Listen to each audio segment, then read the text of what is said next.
spiritual awakening hack. Reprogram the subconscious mind for the chosen one. Warning.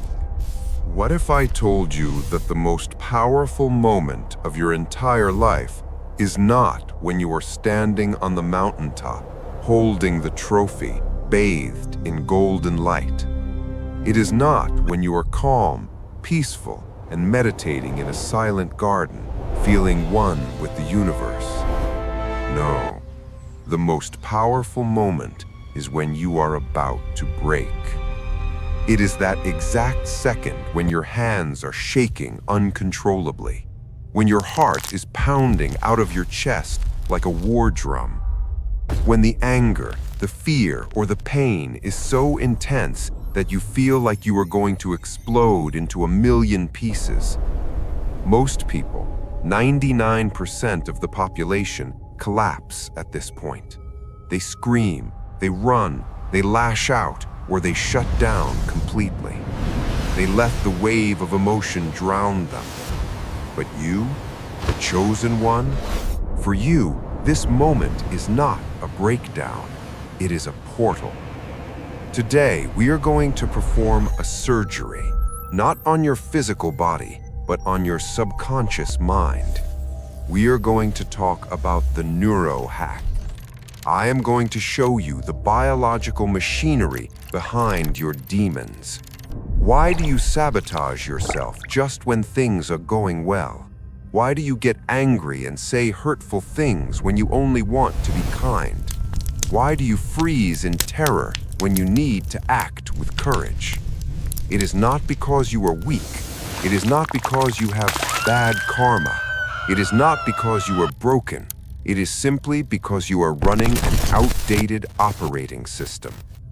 You are a divine consciousness, trapped in a biological survival machine that is addicted to fear. In this transmission, we will learn how to override that machine. We will learn how to turn adrenaline into laser focus. We will learn how to turn pain into pure power. We will move from being a slave to your biological impulses to becoming the sovereign architect of your reality. But a warning before we begin. This is not soft healing. This is not just love and light. This is shadow work at the neurological level. Once you learn how to hack your own brain, you will become powerful, extremely powerful. And the question will no longer be, can I survive this? The question will be, can I hold this power without losing my humanity? Close the door. Turn off the distractions. Welcome to the operating room. Welcome to the Matrix 963.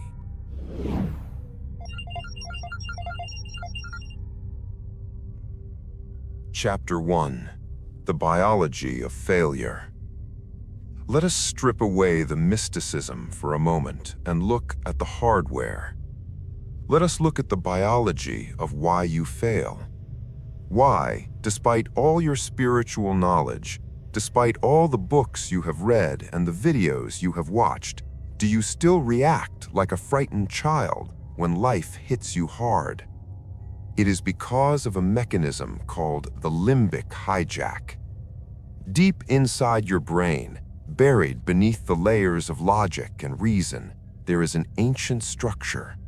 Scientists call it the limbic system. I call it the lizard brain. This part of you is millions of years old.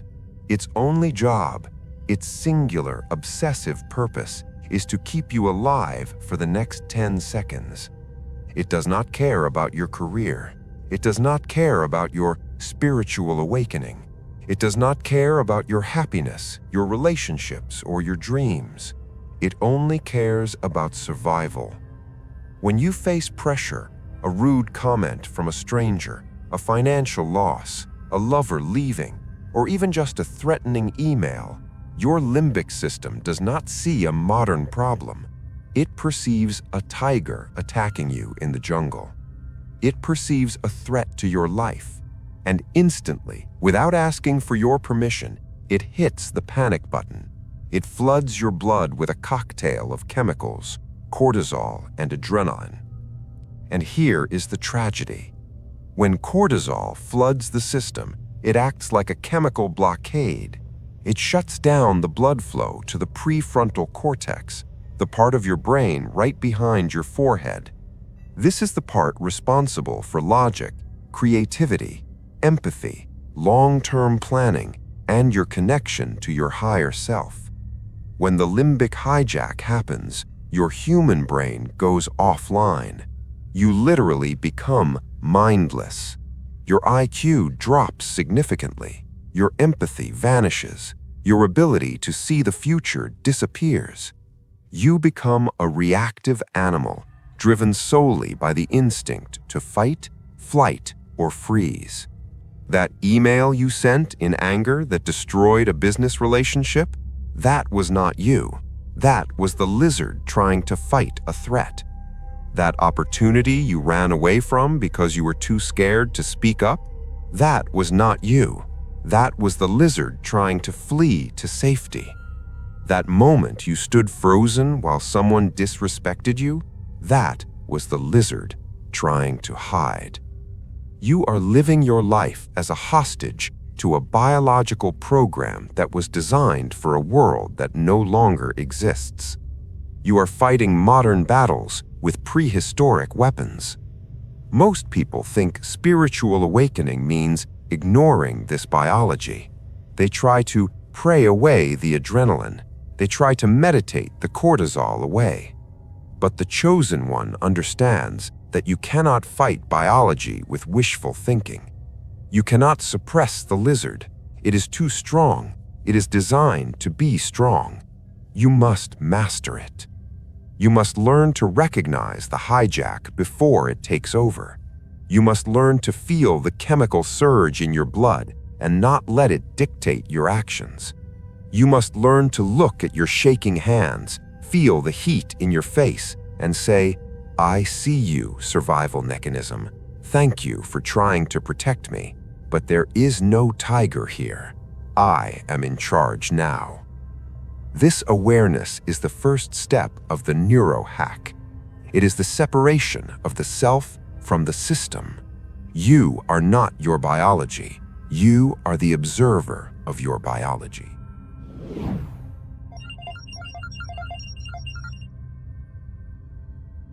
Chapter 2: The Narrative War. Now, here is the secret that will change everything. Here is the key that unlocks the cage. Pressure does not kill you. Stress does not kill you.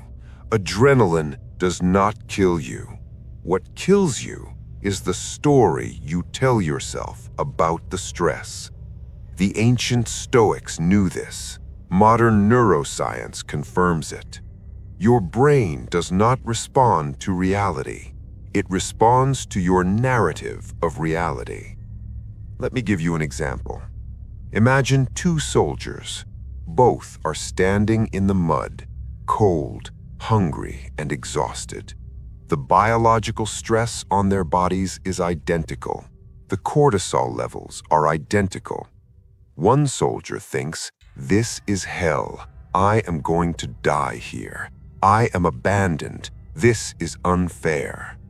His brain receives this story and says, "Shutdown imminent." His immune system collapses. His will breaks. He falls into despair. The other soldier thinks, "This is my training. This mud is forging me into iron. I am getting stronger. I am protecting what I love." His brain receives this story and says, "Activation imminent." It releases dopamine and testosterone. He becomes sharper. He becomes resilient. He survives. Same mud, same cold, same stress, but completely different internal chemistry. Why? Because of a different story. This is called cognitive reframing. And for you on this journey of subconscious reprogramming, it is your primary tool. It is your scalpel. Most of us have a malware story running in the background of our minds 24/7. I am not good enough. I always mess up. The world is dangerous. People will hurt me. This malware translates every neutral event into a threat. A glance becomes a judgment. A delay becomes a rejection. A mistake becomes a catastrophe. To hack the system, you must intervene exactly at the breaking point. When the adrenaline hits, when the limbic system screams danger, do not let the old story run. Intercept it. Catch the thought before it becomes a feeling. Instead of saying, I am anxious, say, my body is preparing me for battle. This is energy. Instead of saying, I am rejected, say, I am being redirected to something better. I am being protected. Instead of saying, I am breaking, say, I am hatching. I am expanding. Words are not just sounds. Words are code. Words are the commands you type into the keyboard of your biocomputer. When you change the label of your emotion, you literally change the chemical composition of your blood. You turn the poison of fear into the fuel of power. This is not lying to yourself. This is not delusion. This is asserting your authority as the creator. The creator decides what an event means. The victim lets the event decide what the creator means. Which one are you today?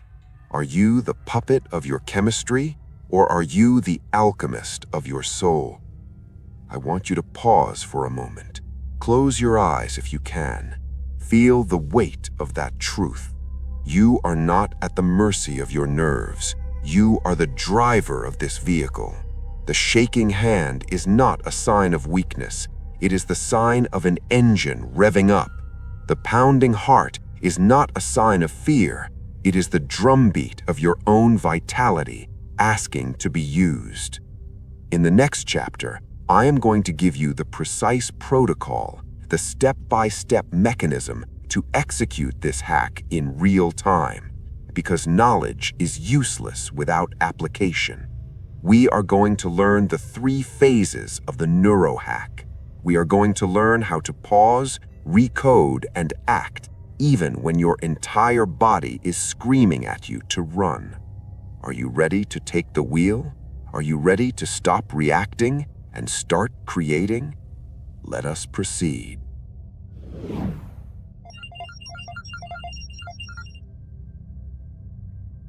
Chapter 3: The 3 Phases of Hacking.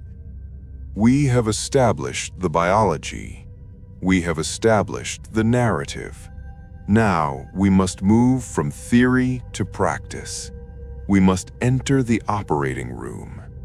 How do you actually execute this hack when your blood is boiling?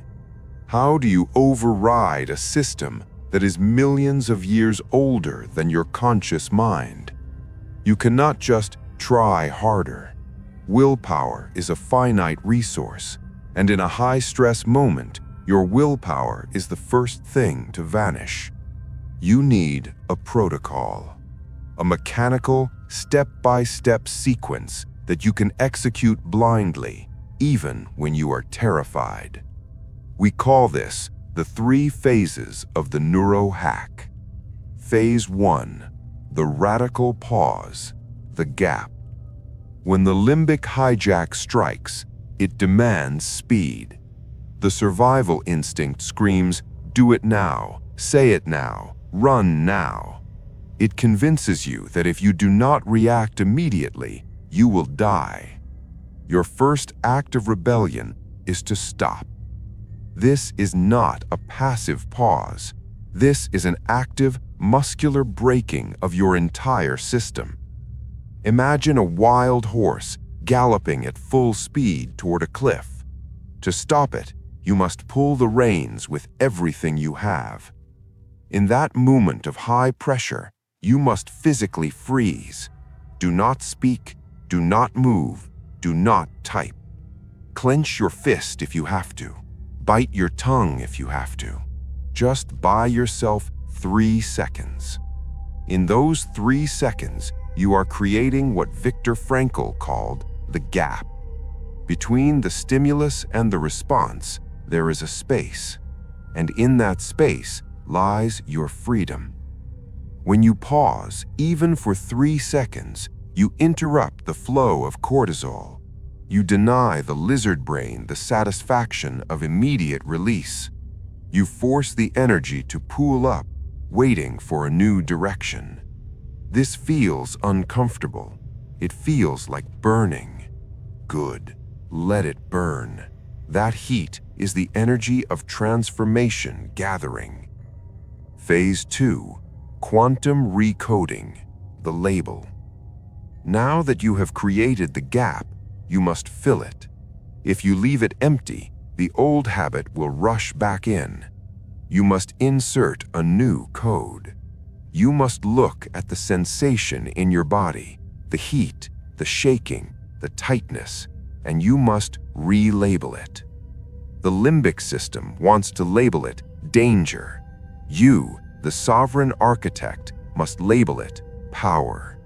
Say to yourself, internally or out loud, "This is not anxiety. This is my body preparing me for greatness. This is not anger. This is the fuel for my boundaries. This is not fear. This is the excitement of expansion." This is quantum recoding.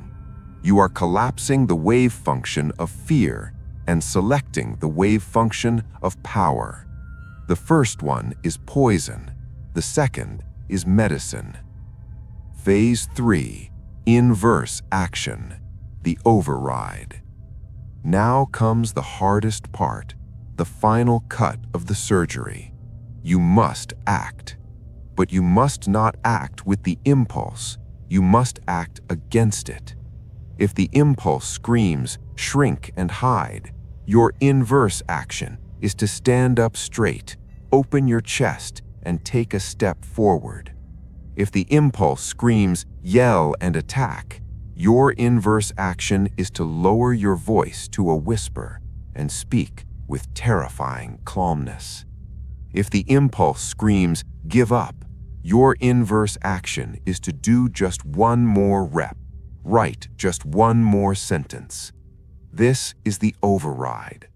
By physically doing the opposite of what the lizard brain wants, you send a shock wave through your nervous system. You are proving to your biology who is in charge. You are breaking the feedback loop of fear. Every time you execute these 3 phases, pause, recode, and act, you are laying down a new neural pathway. You are literally rewiring your brain in real time. At first, it is a dirt path through the jungle. You have to hack your way through with a machete. It is exhausting. But if you do it enough, if you do it every time the pressure hits, that dirt path becomes a highway. And one day, you won't even have to think about it. You will simply be unshakable.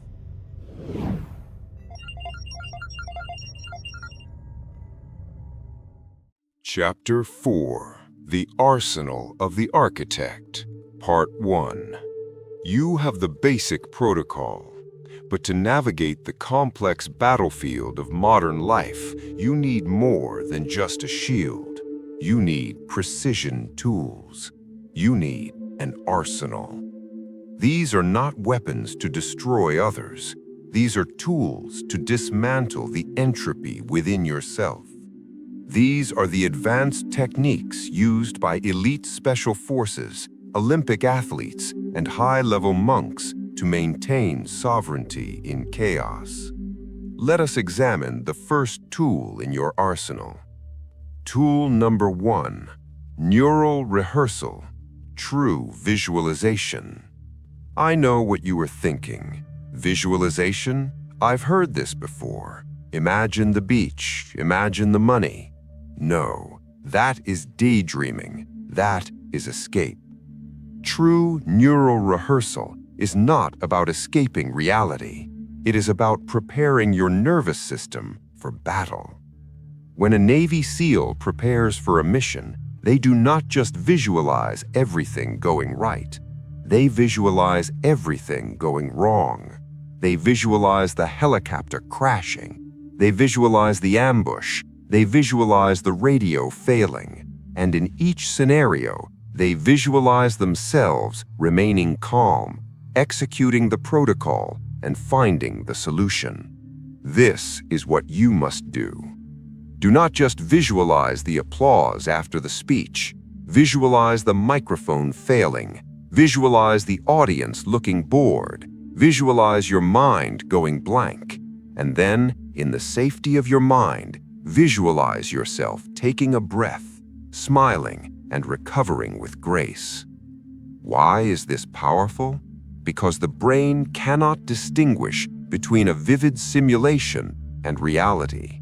When you mentally rehearse the worst-case scenario and survive it, your limbic system tags that scenario as safe. It lowers the threat level.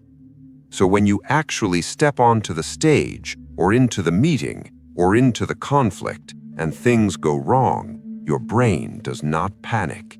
It says, "I have been here before. I have solved this already." You experience a sense of déjà vu, not terror. You have preloaded the solution into your subconscious. You are simply pressing play. Tool number 2, strategic silence, the mirror protocol. In a world that cannot stop talking, silence is the most aggressive and powerful move you can make. Recall the 1993 hostage situation in Sacramento that we studied. The hostage taker was screaming, threatening, demanding attention. He wanted chaos. He wanted the negotiator to be rattled. The negotiator gave him silence. Long, deep, heavy pauses. Why did this break the criminal? Because the human ego craves validation, even negative validation. When you scream back at an attacker, you are validating their existence. You are engaging in their game. You are feeding them energy. When you give them silence, you give them a void. You become a mirror. And when a monster looks into a mirror, they do not see you. They see themselves. They see their own insanity reflected back at them without a filter, and that terrifies them. In your own life, when someone insults you, when someone tries to provoke you, do not defend yourself. Do not counterattack. Look them in the eye. Keep your face completely neutral and say nothing. Hold the silence for 4 seconds. Watch them crumble. Watch them stammer. Watch them try to fill the void with awkward explanations. By refusing to engage, you are preserving your energy. You are saying, "Your chaos cannot enter my sanctuary. I do not accept this gift." Strategic silence is not passivity. It is a fortress. It is the loudest way to say, "I am the master here."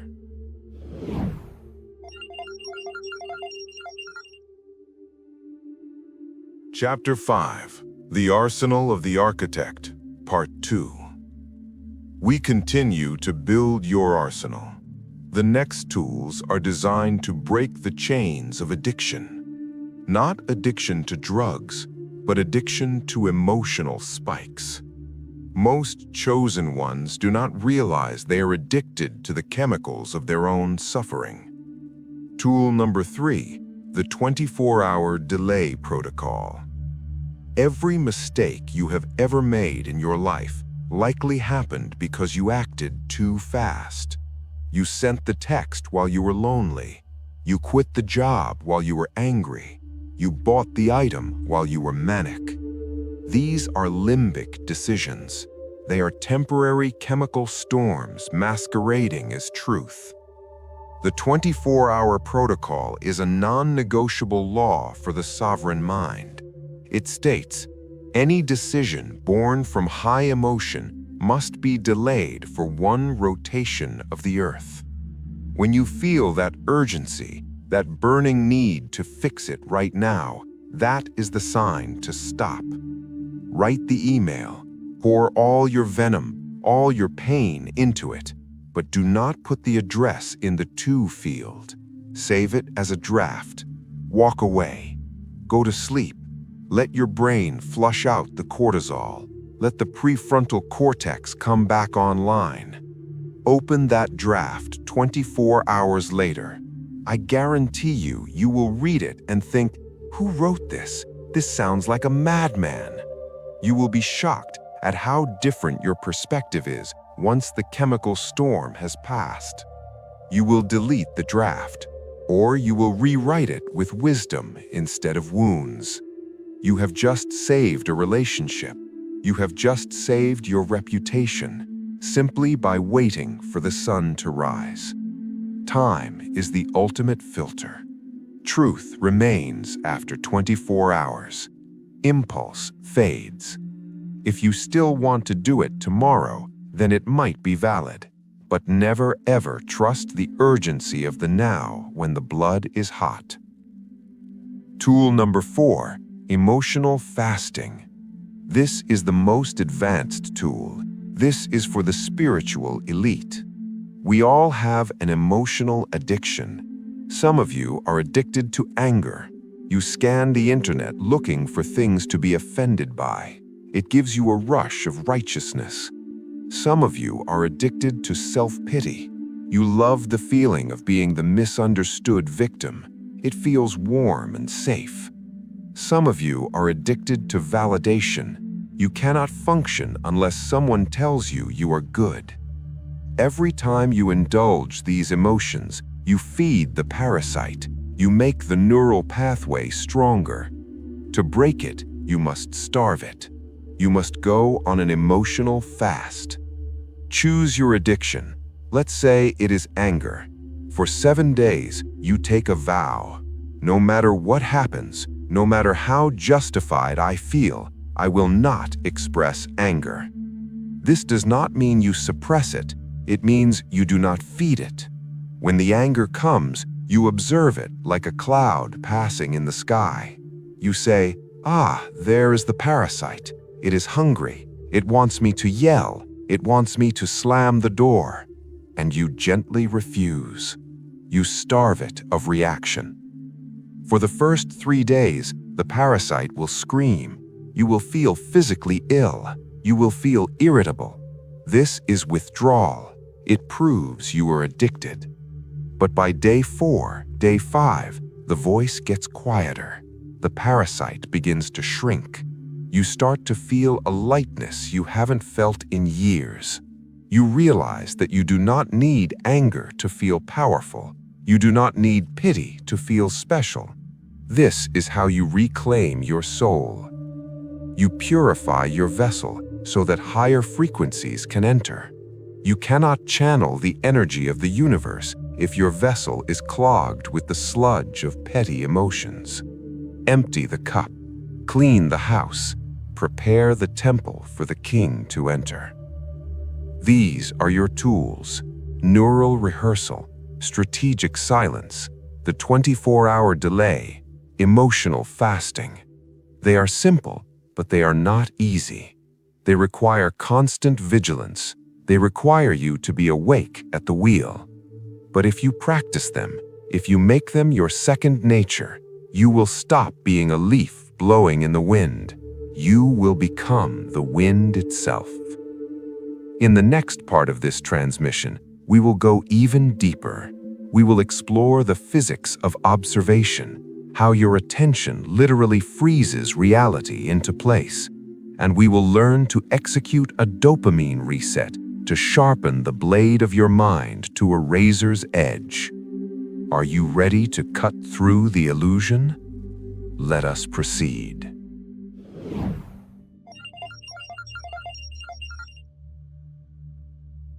Chapter 6: Quantum Observation and the Dopamine Reset. We have built the foundation. We have equipped you with the shield of silence and the armor of emotional fasting. Now, we must sharpen the blade. A shield keeps you safe, but a blade allows you to cut through the veil of illusion. To become the chosen one, you must master two advanced technologies of the mind: quantum observation and the dopamine reset. Let us begin with the physics of your attention. In quantum mechanics, there is a fundamental principle known as the observer effect. It states that a subatomic particle exists in a state of infinite possibility, a wave, until it is observed. The moment a conscious observer looks at it, the wave collapses into a single particle.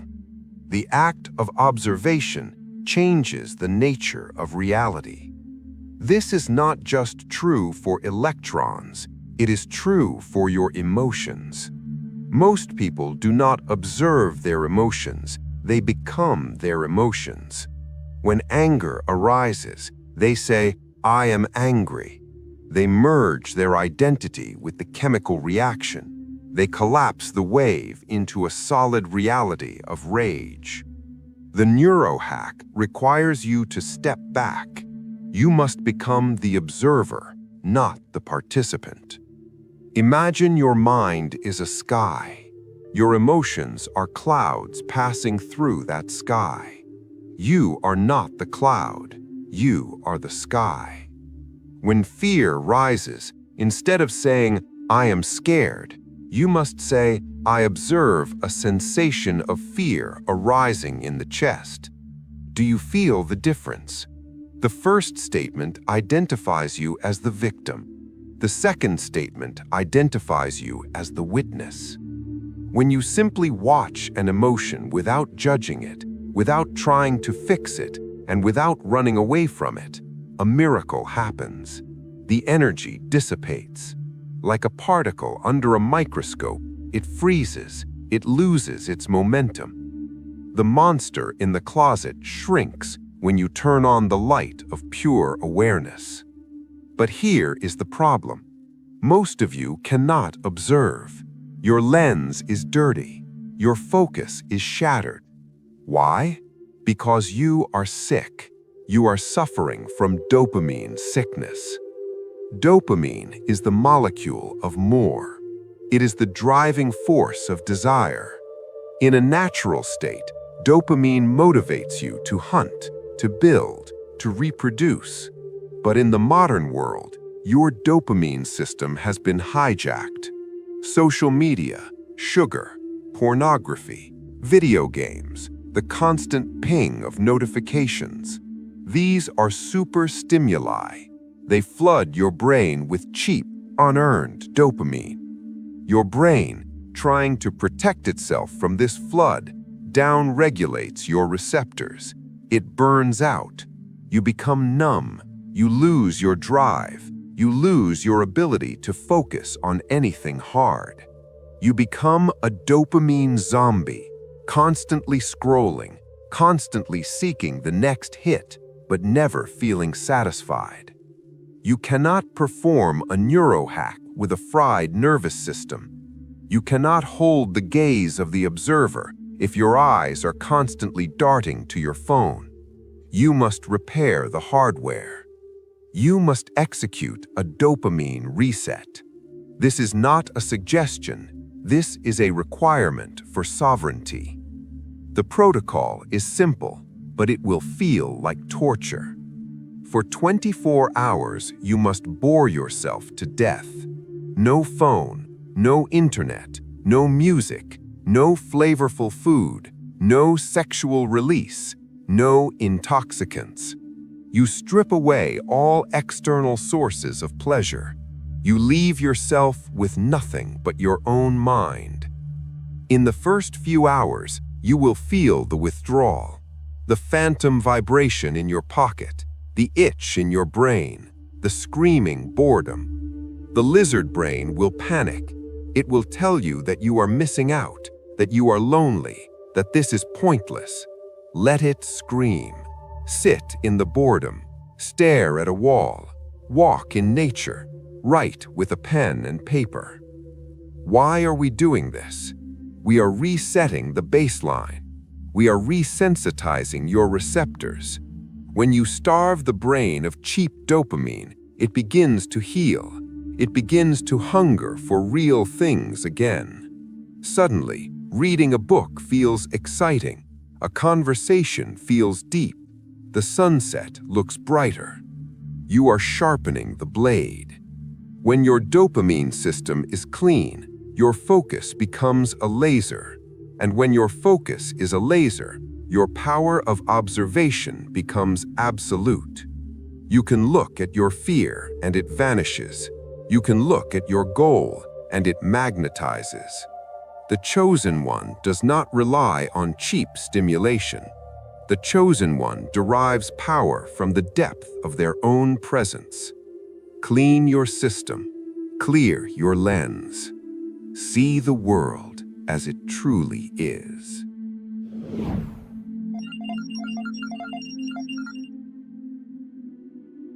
Chapter 7: Alpha Waves and the Zone.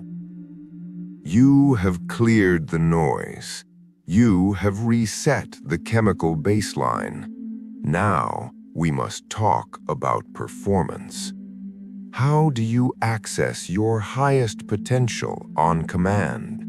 How do you enter the state that athletes call the zone, artists call the flow, and mystics call satori?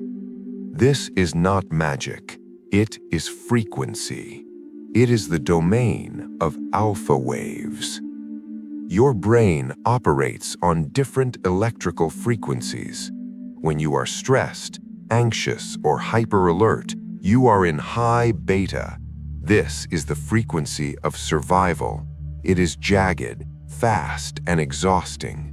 This is where most of you live. When you are asleep, you are in delta.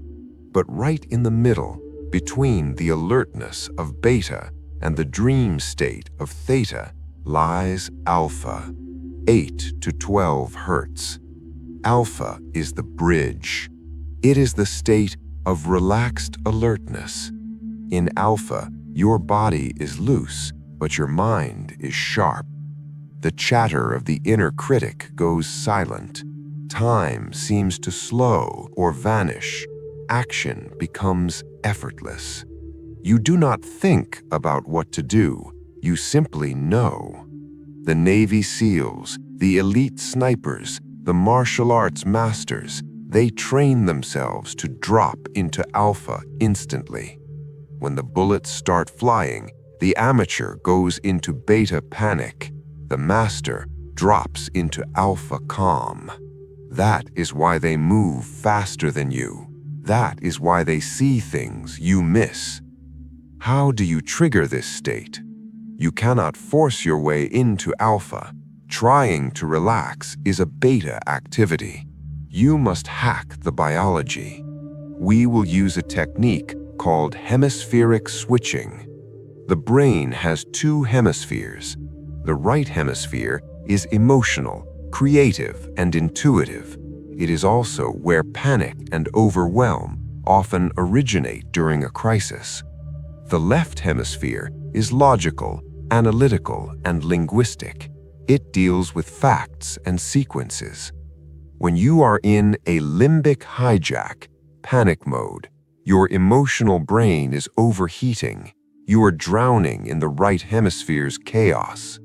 To snap out of it, you must force the electrical signal to switch to the left hemisphere. You must engage logic to kill panic. This is the secret used by fighter pilots when they enter a death spin. If they panic, they die. So what do? They do math. They look at their instruments. They read the altitude numbers aloud. Altitude 5,000, speed 300, angle 45. By forcing their brain to process numbers and data, they pull the blood flow back to the left brain. They stabilize the signal, the panic recedes, the alpha state returns, and they pull out of the spin. You can do this in your daily life. When you feel the emotional storm rising, when you feel the tears coming or the rage building, do math. I am serious. Start counting backward from 100 by sevens. 100, 93, 86, 79.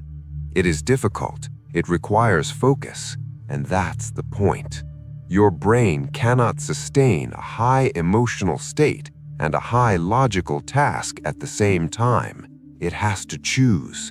By forcing the logic, you short-circuit the emotion. Another method is peripheral vision. When we are stressed, beta, our vision tunnels. We focus only on the threat. To trigger alpha, you must manually widen your gaze. Look straight ahead. Now, without moving your eyes, try to see what is on the far left and the far right of your room. Try to see the ceiling and the floor at the same time. Dilate your vision. Soften your gaze. This signals the nervous system. The threat is gone. It is safe to relax. Within 30 seconds, your brain waves will shift from beta to alpha. This is how you enter the zone. You do not wait for inspiration. You do not wait for a good day. You use the mechanics of your own biology to open the door. When you are an alpha, you are connected to the superconscious. Ideas flow, solutions appear. You become a conduit of genius. You are no longer a struggling human trying to survive. You are an instrument of the universe, tuned to the perfect pitch. Practice this. In the middle of a traffic jam, widen your vision. In the middle of an argument, count backward by sevens. Master the switch. Control the frequency, and you will control the outcome.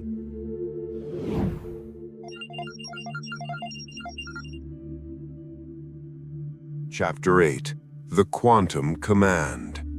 We have arrived at the summit. You have learned to pause. You have learned to reframe.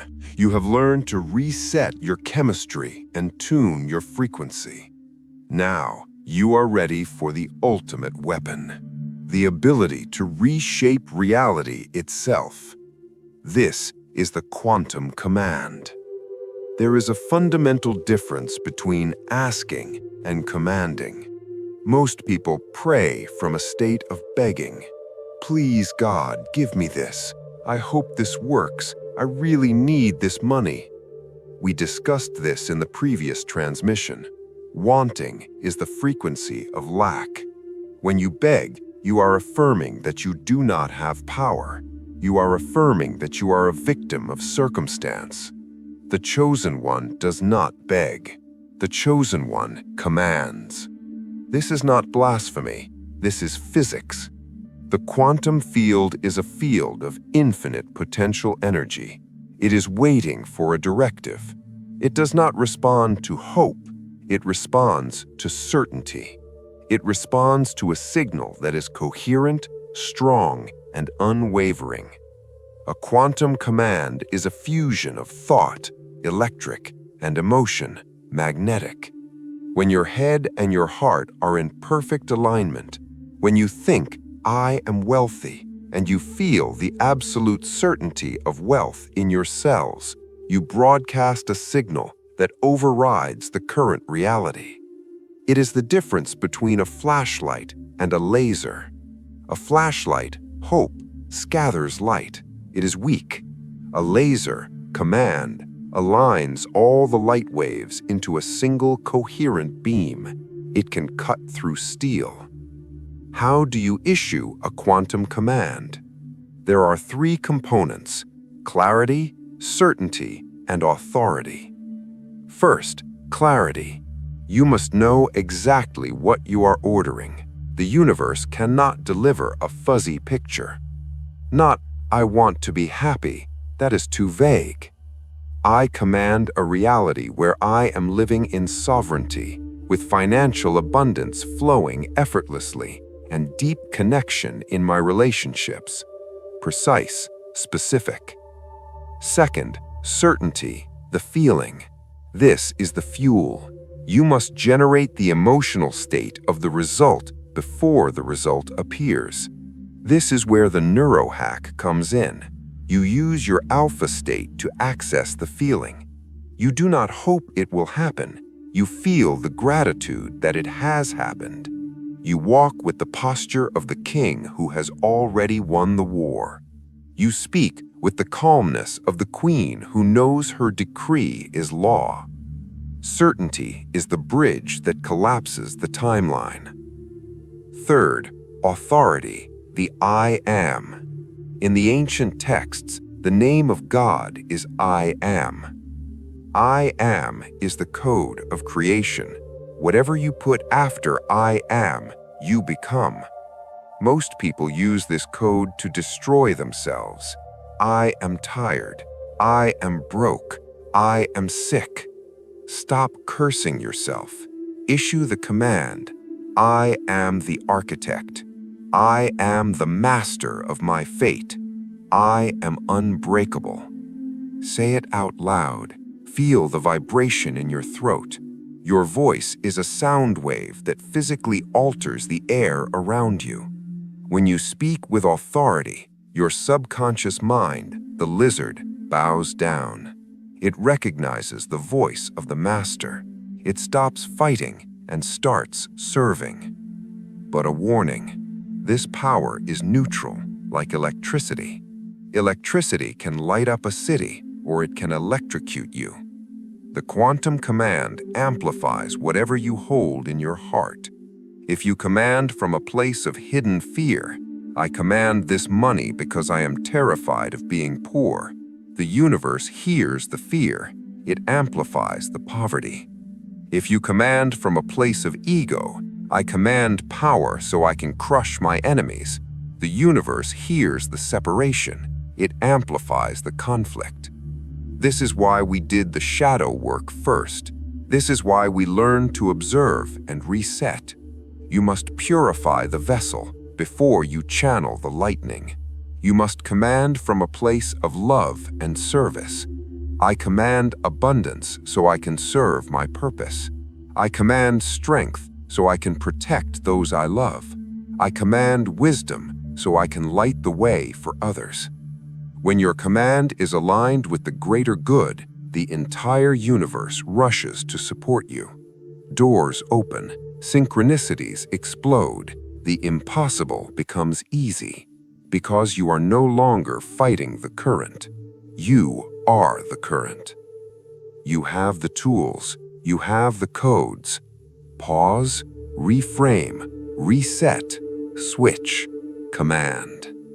This is the path of the neurohacker. This is the path of the sovereign.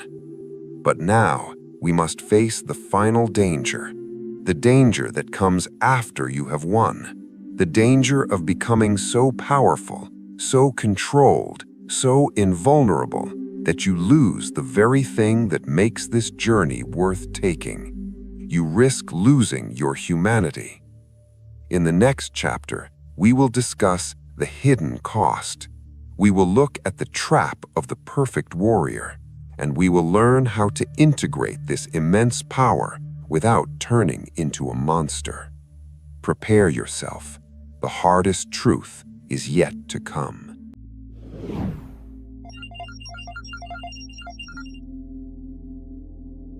Chapter 9: The Hidden Cost. The Trap of the Perfect Warrior.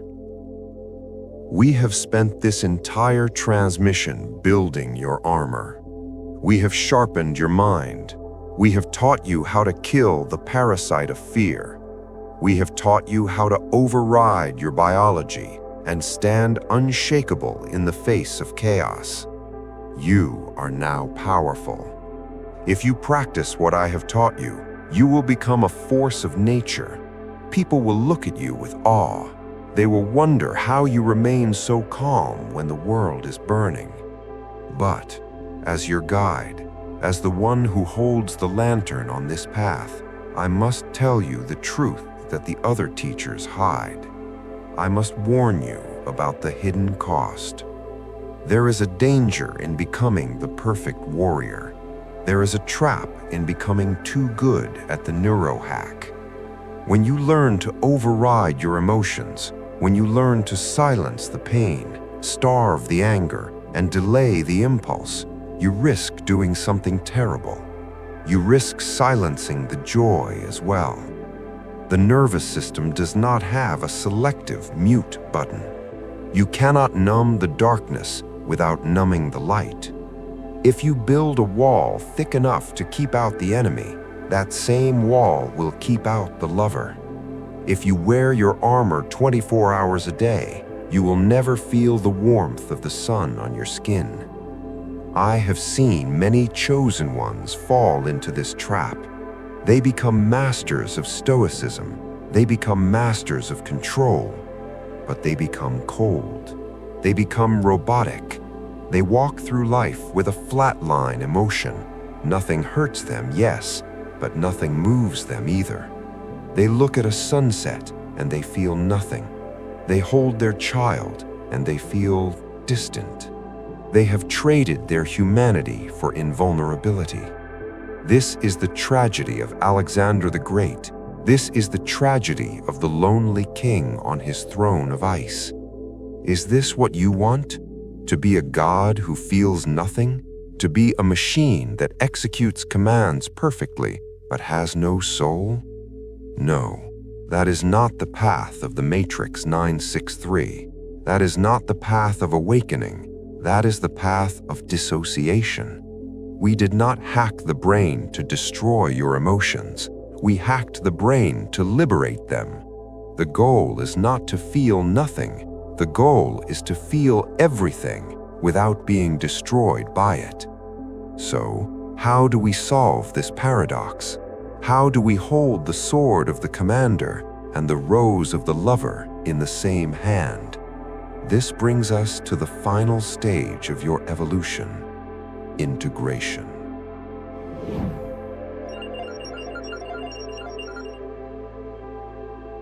Chapter 10: Integration, the Way of the Sovereign.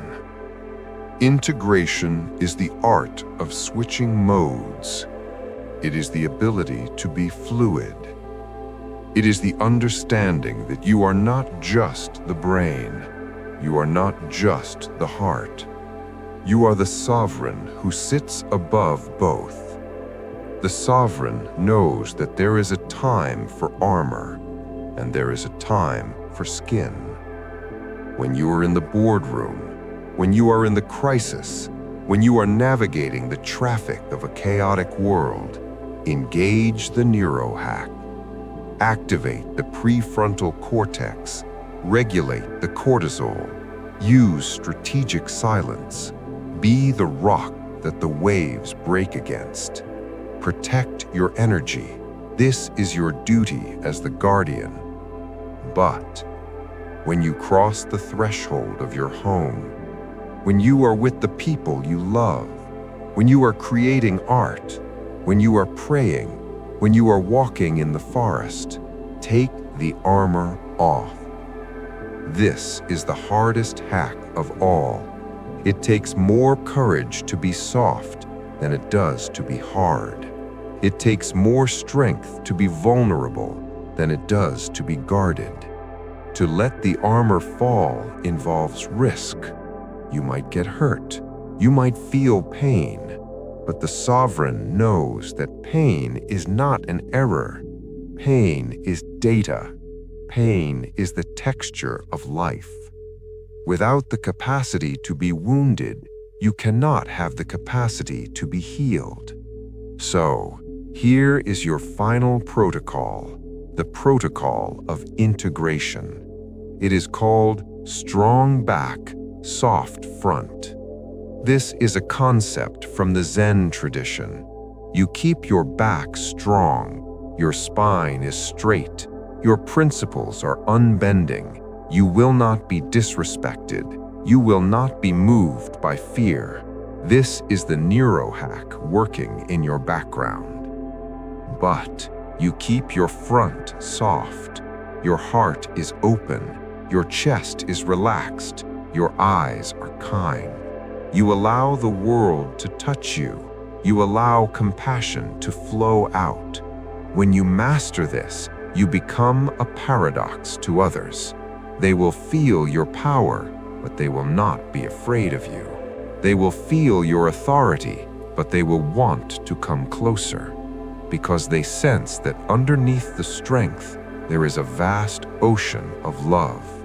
This is the definition of the chosen one. A chosen one is not a tyrant who suppresses their nature. A chosen one is an alchemist who has integrated their shadow and their light. You have learned to control the lizard brain, not to kill it, but to train it to be a loyal guard dog. The dog sits at the gate. It barks at intruders, but it lets the family in. It lets the joy in. Do not become a statue. Be a living, breathing, feeling powerhouse. Cry if you need to cry. Laugh until your stomach hurts, but do it from a place of freedom, not from compulsion. Do it because you choose to feel, not because you are forced to react. That is the difference. The victim drowns in the ocean. The sovereign swims in it.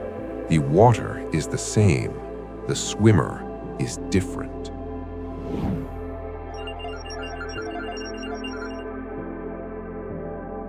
The harvest and the bridge. Take a deep breath.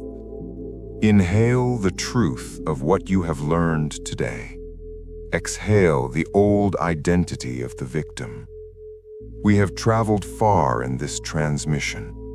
We started in the chaos of the breaking point. We dissected the biology of the limbic hijack. We armed you with the weapons of silence, fasting, and reframing. And finally, we brought you back to the heart of your humanity. You now possess the keys to your own mind. You are no longer a passenger in this vehicle. You are the driver. You are no longer a character in the story. You are the author. But remember, a tool is useless if it stays in the box. The next time the pressure hits, and it will hit, the next time the world tries to squeeze you into a small shape, do not panic. Smile. Recognize the test. Pause. Recode. Act. And then return to love. I want you to anchor this new operating system right now. I want you to signal to your subconscious mind that the upgrade is complete. Go to the comments below. Do not just type, declare it. Write, I master silence. I master reality. Let those words be your seal. I master silence. I master reality. By writing this, you are telling the universe that you are ready to hold the power without being consumed by it. Subscribe to the Matrix 963. Turn on the bell, because we are not done. You have learned how to hack the mind. You have learned how to stand firm like a mountain. But a mountain, though strong, cannot move. To truly navigate the universe, you must also learn to flow like water. You must learn the ancient art of Tao. In the next transmission, we are going to bring the cold, hard science of quantum physics and merge it with the ancient wisdom of Taoism. We are going to answer the question, once I have this power, how do I get what I want without fighting? How do I achieve the effortless flow? We are going to the place where science meets spirit. We are going to the place where you meet yourself. I see the strength in you. I see the kindness in you. protect them both. I am the Matrix 963, and so are you. Be unbreakable.